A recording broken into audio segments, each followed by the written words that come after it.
My name is Jennifer Mullin. I'm 30 years old. I've been sober for 10 years, and I'm the director of digital marketing here at Cornerstone. Addiction is terrible. I think it's probably a 10 for at least most people. It was terrible. It was a 10.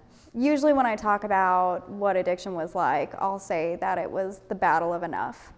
And that's really what it was, is it wasn't just using drugs and trying not to use drugs and the constant battle that comes with that and never having money and waking up sick and constantly having to fight to get well, but it was also like all of the mental and emotional of the reasons why I used, which didn't go away, so I just added to my problems, but it was the lack of enough in like every area of my life. I wasn't enough. I felt that I didn't have enough. I felt that I wasn't worth enough. Like nothing was ever enough. And it just compounded then when you added the drug use on top of it, and it was miserable.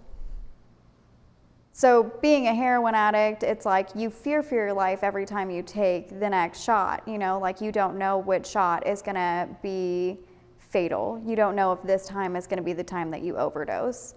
And there was times that I was not afraid of that because I almost kind of wanted it. And there was times that I was really afraid of it because I still had hope that it could get better. And then there's a lot of things too that come along with the, drug and alcohol lifestyle. Like I was a young, small woman on the streets a lot of the times. I was homeless for periods of times. I was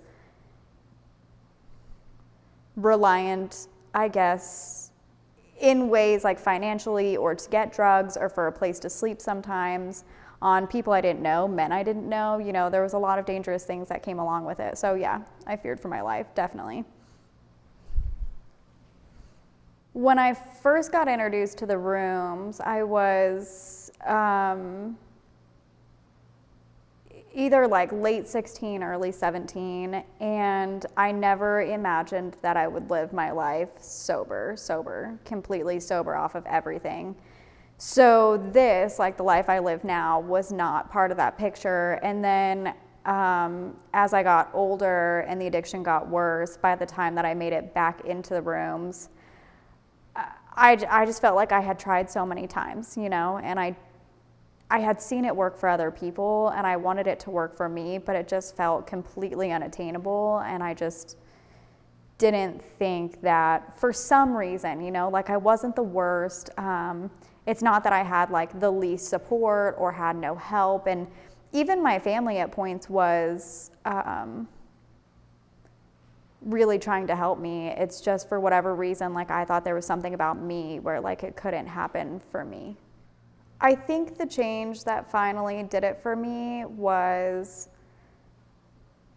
understanding what it is to be powerless, or feeling powerless actually, because I think that logically I understood that I was powerless. I came in and out of the rooms for years, and people would always ask me like, are you powerless? Sponsors would ask me, are you powerless? And it's like, yeah, for all of these reasons I can see that I'm powerless. Like my car's impounded, I can't keep a job, I'm homeless, my family won't talk to me.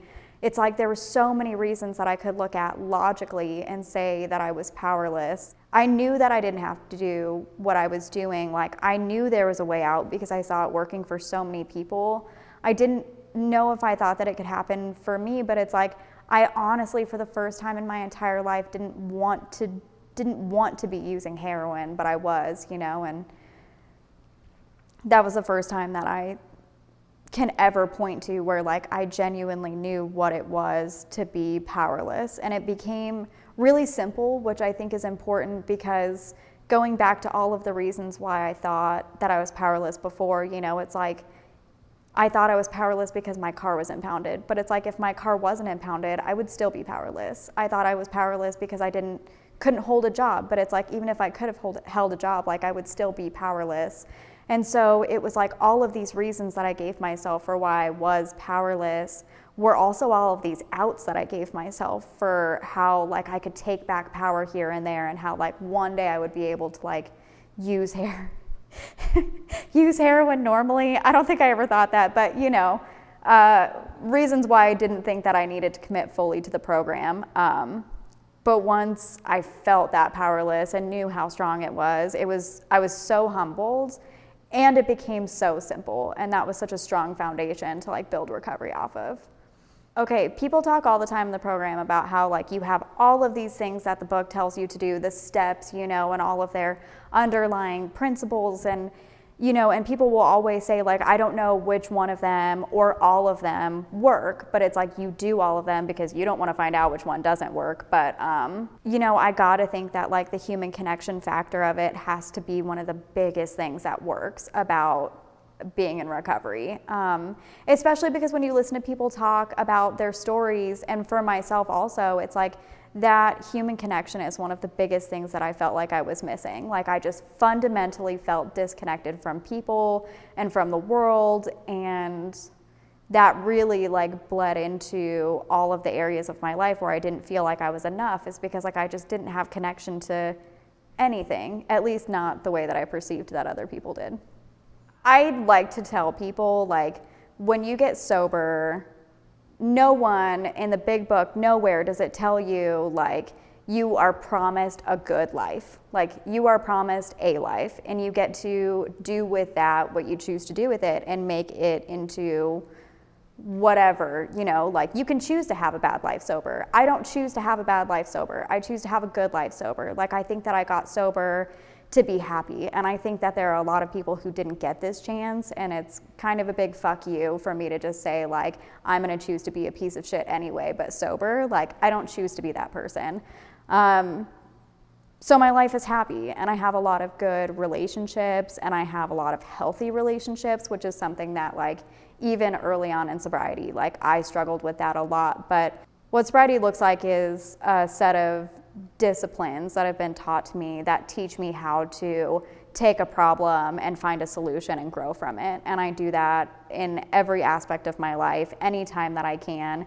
And because of that, I get to live a good life where I'm constantly looking for answers to my problems, and I'm constantly looking to grow and become a better person for that. And I get to be happy like most of the time, and even when I'm not having like a great day, like underneath it all, there's like a firm foundation of like peace, which is incredible. Like that's something I never had. It's something that I never thought I could have. And I think that I'm a better person today in recovery than I ever would have been if I had never become addicted to drugs in the first place. So I guess I'm kind of grateful in that sense.